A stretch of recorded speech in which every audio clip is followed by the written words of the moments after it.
Okay, now take your chair, or you can use any sort of ledge, a couch.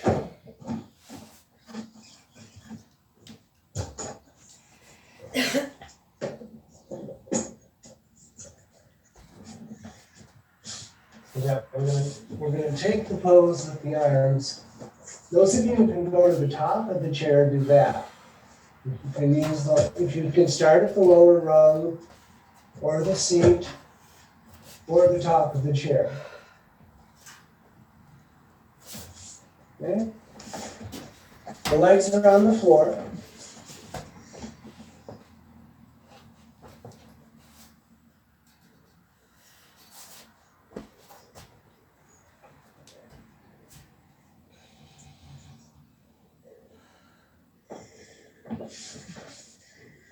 Internal rotation as always.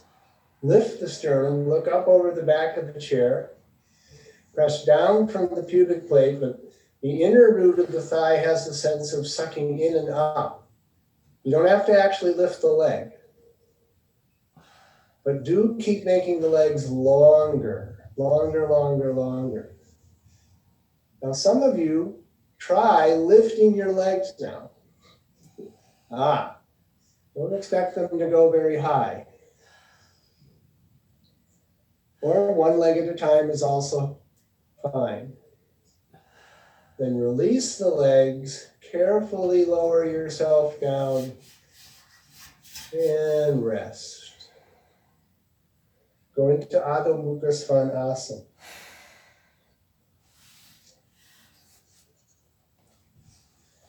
Downward facing dog.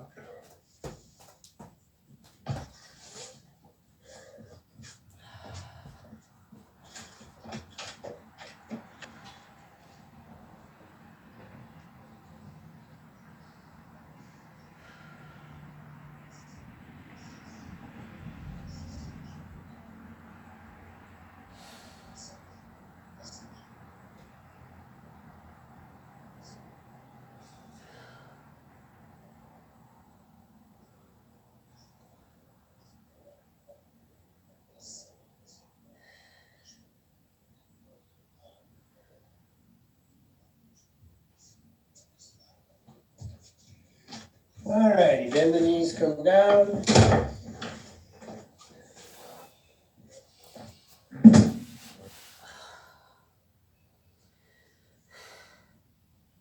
Okay, then take ustrasana.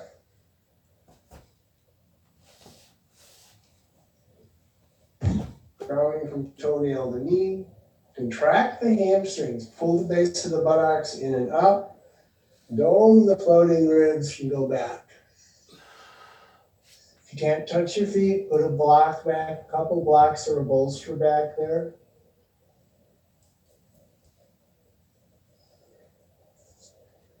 Strong rooted from toe to knee. Pull the outer arm forward and lift off the inner arms. Head forward or back, not in the middle.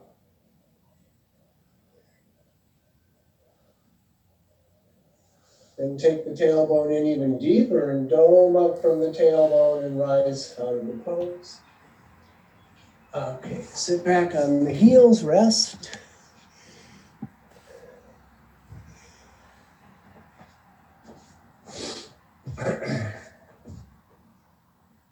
And just, okay, one more time. We're Americans, so more is always better, right? Spread those toes wide. Make sure the feet are not hooking in. Grounding toenail to knee. Suck the buttocks in and up. Dome back.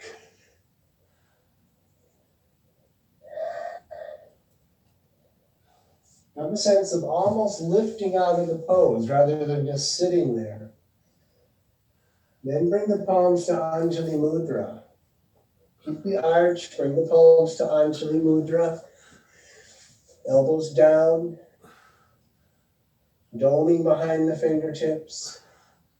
And coming out of the pose and sit back on the heels and rest.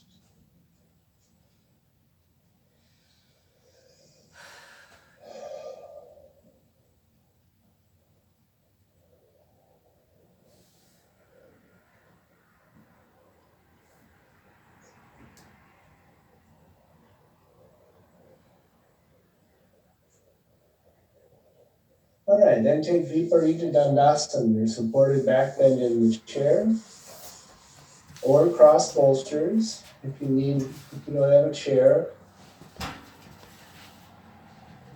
If you're having any other difficulties, you can always take setubandha.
Okay, bring the arms up. Inhale, exhale, dome out of the pose.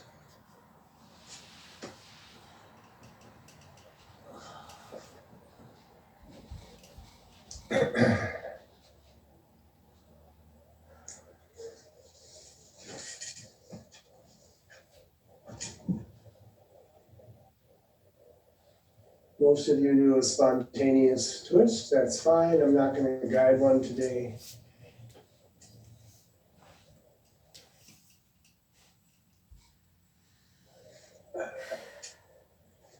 Hopefully my instructions are reverberating around inside your head anyway.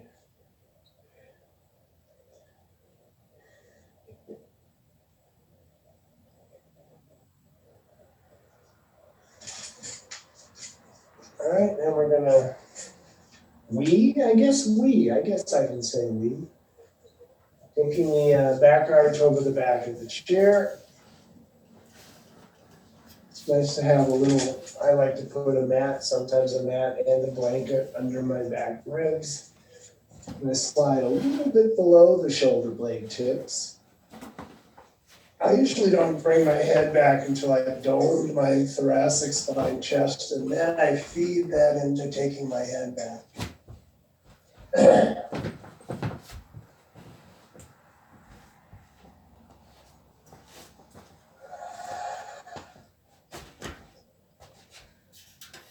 Shins in, roll to the inner heels.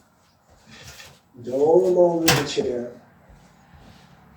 Head can be forward if it can't go back.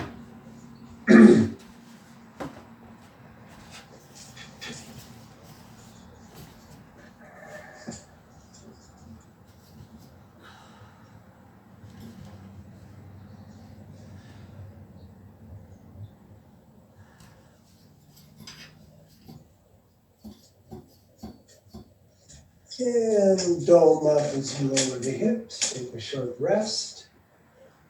We'll take one more rep. This time, those of you can take the arms up over the head to the wall. Take that variation. Okay.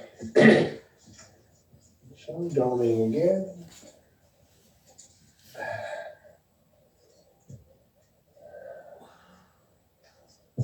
Press that inner heel as the arms come over. Shins and thighs in, sit bones wide.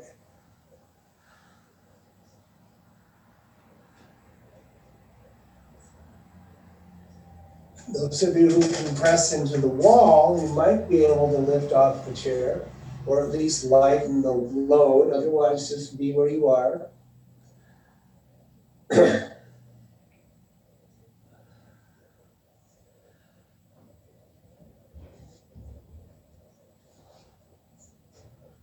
If you can walk farther down the wall after you've been there a while, do that. Or you are where you are. All right, bring the arms up and over, or to the sides even, and then dome up. And after that one, now turn, so the right side faces the chair, and you're going to twist to the right.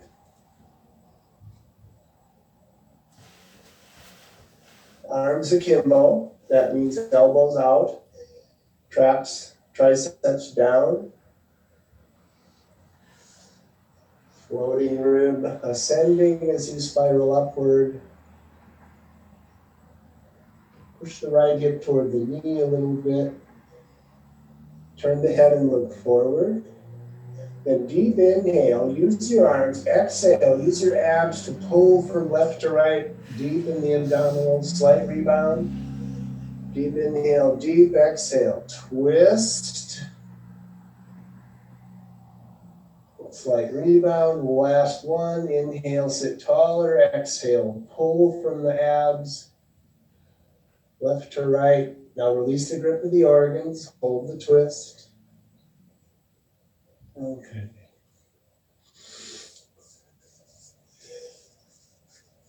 Of course, I should have said don't do that if you're pregnant or you're in the moon lodge. It may be a moot point at this stage for many of you, but okay, second side. Or if you have a hernia, you shouldn't do it if you have a hernia. Right, sit up nice and tall, twisting, arms akimbo, weight there. Don't let the mind race ahead of where the body is. So make a gross movement in space, wait, be receptive. Find the breath. Arms akimbo, triceps and trapezius down. Ascending from the right waist, floating rib, exhaling, turning. Left hip goes to knee slightly. You don't over-rotate in the pelvis. Wait there. Turn your head to the right. Receive that from the base to the crown in the breath. Doing and receiving. Then deep inhale, exhale, twist, using the pull of the arms, use your abs, pull back, slightly release.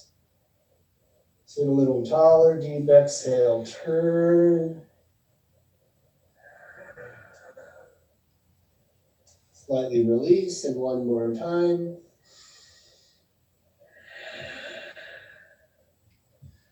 If you want to show off, you can do that nice ujjayi breath.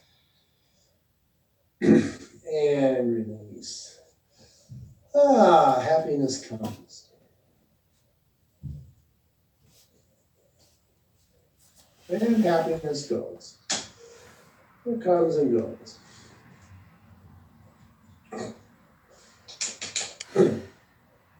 Ramana Maharshi said, "You are happiness."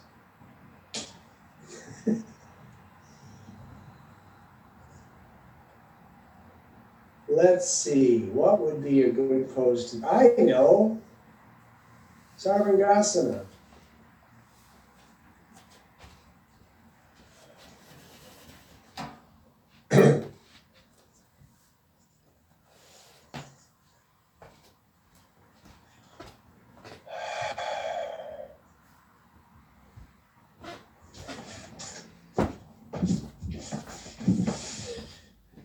It won't be long, but maybe by this fall, if it's allowable anymore, I don't even know if it is. When you do that twist, I'll come around and stick a knee in your back. Ah, like the good old days. Respectfully, I will stick a knee in your back, but only with permission. Don't worry. All right. So we've opened up the intercostals. We've created some mobility in the thoracic spine for sarvangasana.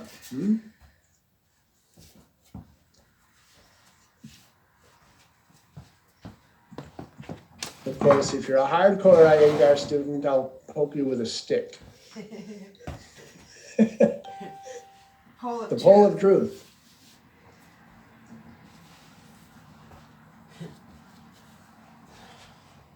Okay.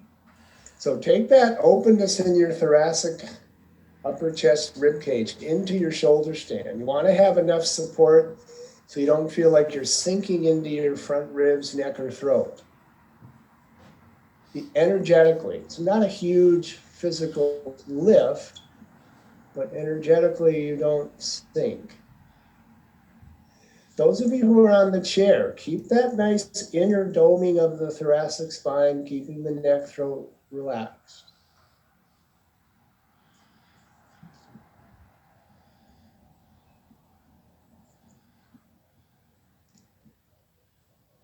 And then with a little joyful curiosity, explore today's shoulder stand.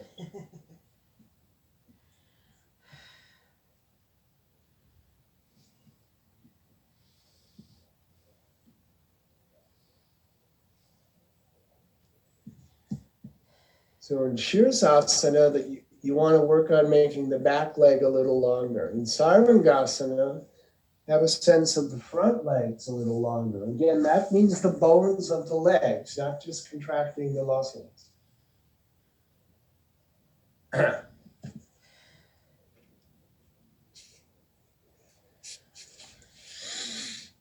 Extend the leg by extending the groin to feed the extension of the thigh. So the extension of the front leg starts in the abdomen, really, at the top of the groin. Again, energetically. So the mind has to move in the space you want the physiology to move. It's not just a conceptual idea.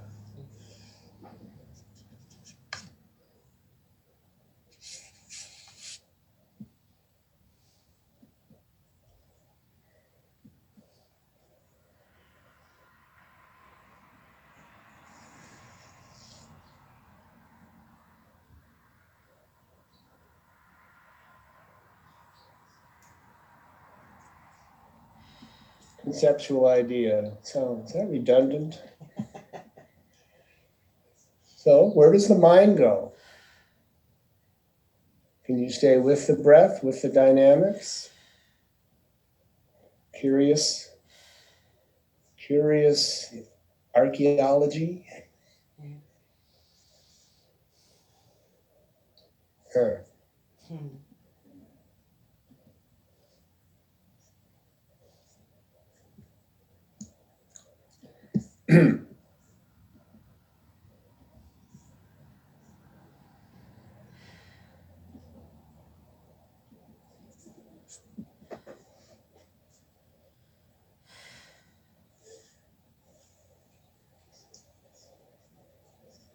Now, without letting the thighs move forward, extend groin to knee, bend the knees. Pull the heels down. Keep the feet very dynamic. Dorsiflex. Feet together if you can. If you need to keep them slightly apart, keep them apart. Extend the groin through the thigh. Pull the heels down, down, down, down, down, and in toward the buttock, back thigh. Lean into the hands a little and move the coccyx up and in as deep as possible. Go a little past vertical with the thighs if you can, or at least what you can do energetically. Wait there. If you can, hold it.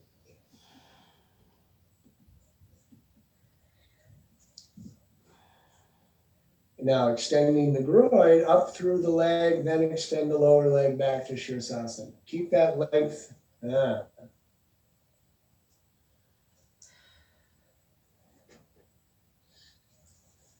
Then take Baddha Konasana legs.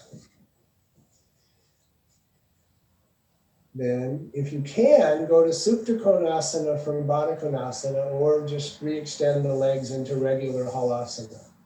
Supta Konasana is the wide stance Halasana variation. See if you can go into it from the Baddha Konasana. Take your time, or you can just take regular Halasana and then take the legs a little wide.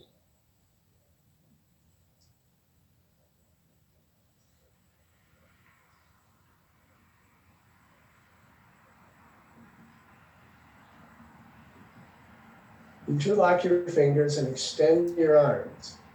Tuck the outer arm deltoid under even more, lengthen the sides of the neck, let the chin float.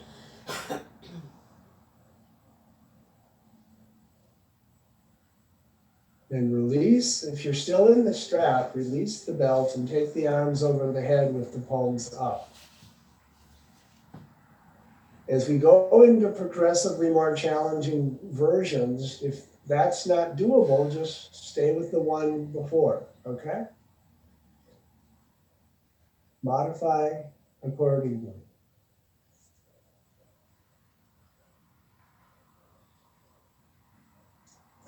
Now, again, obviously there's rounding in the mid-back, but grounding the head of the humerus without pressing the neck to the floor, engage those inner back muscles, move the side waist and hips up energetically. So again, you're not just sitting on your neck and throat.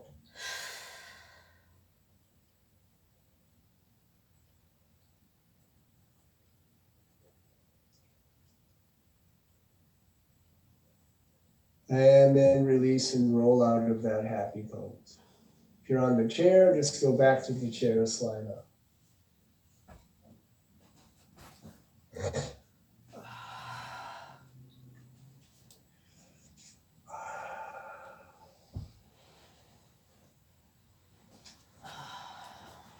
Very nice.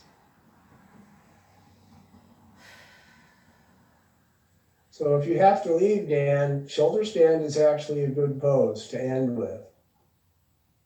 Because even though it takes a lot of effort usually for people to do, it's actually a restorative pose for the nervous system. Unlike watching the nightly news. That's a real test of yogic equanimity, really. Can I watch the news without getting hooked? I don't think so. Okay, so the third pose in the sarvangasana cycle is setubandha. So take setubandha today, put a belt just above your knees, and then if you can do that on the block with your heels on the floor, do that. If you need to elevate the legs level with the hips, find out what you can do this morning. And the belt is just above the knees, the knees. This is kinesiology.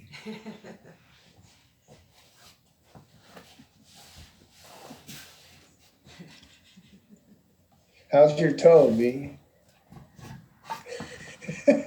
Good. I'm glad. Even the little toe. Let's do Tadasana.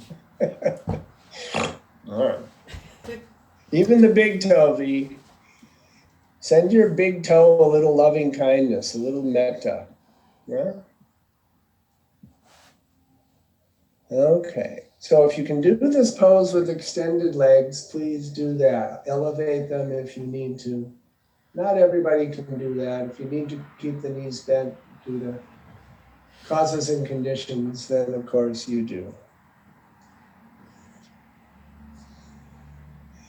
So the belt should be relatively snug behind the knees, but at the same time, only the back of the thigh should widen to the strap. The front thigh bones, flesh, and skin should have a sense of rolling in toward the midline. So it's really a circular movement. Back thigh widening, front thigh rolling in. Circular eyes.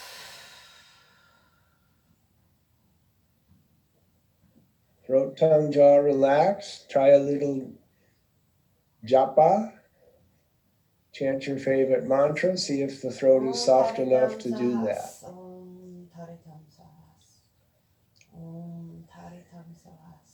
Trayambakam yajavahe sugandham pushpavardhanam urvarukamiva bandhanam mrityormukshi amamritaata. Maha Mrityunjaya, great conqueror of death mantra.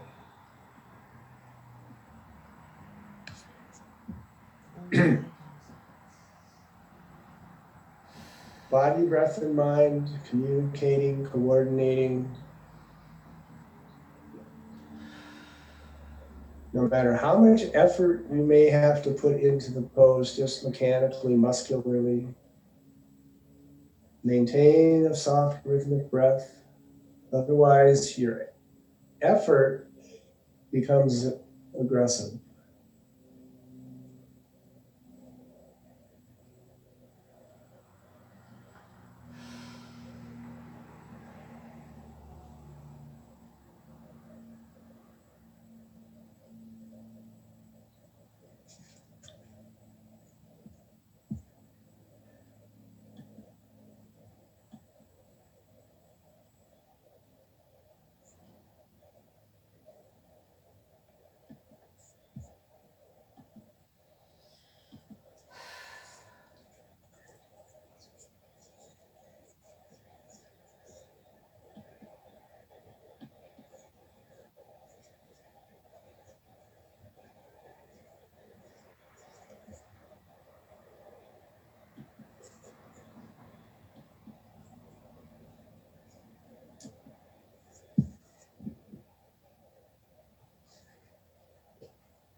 And lift off the blocker, slide off the bolster.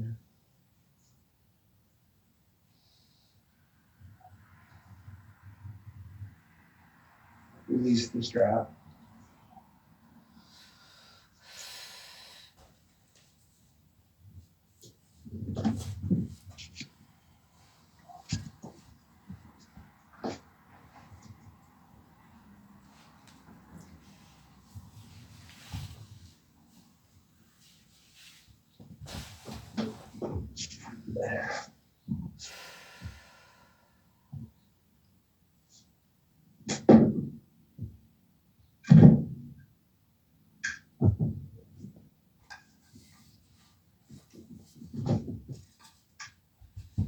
So we're going to take a head supported jhana shirsasana.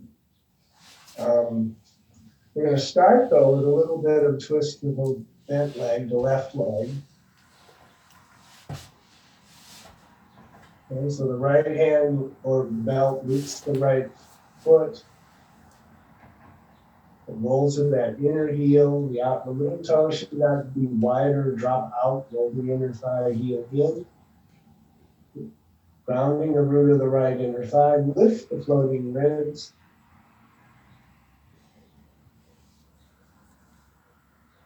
Keep that right outer leg hitting into the socket. Then turn forward and take head support. When I use a bolster, I don't like a bolster wobbling around, so I rest it on a couple of blocks. And then I can take my head down to that support without having to fight a wobbly bolster. Now I may begin at this height. Of course, you can drop down as you receive the pose. So now there's a length in the right waist and a twisting, shifting from left to right with the abdomen and the rib cage.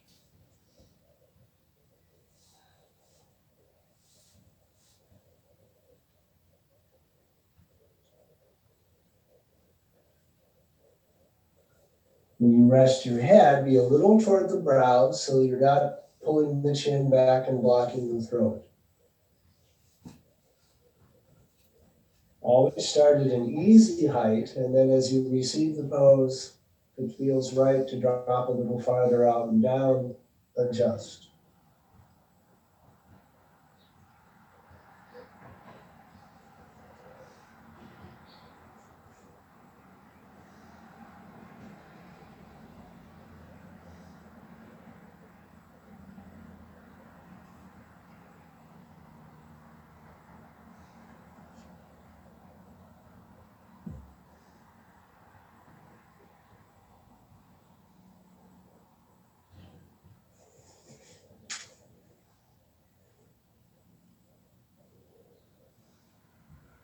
Breathing into the back ribs. Have a sense of the skin of the back moving toward the rib cage rather than the bones moving toward the skin. It's like when the wave comes into the beach and the water just percolates into the sand, we've all seen that. Have a sense of the back skin just percolating into the body. It's not a push.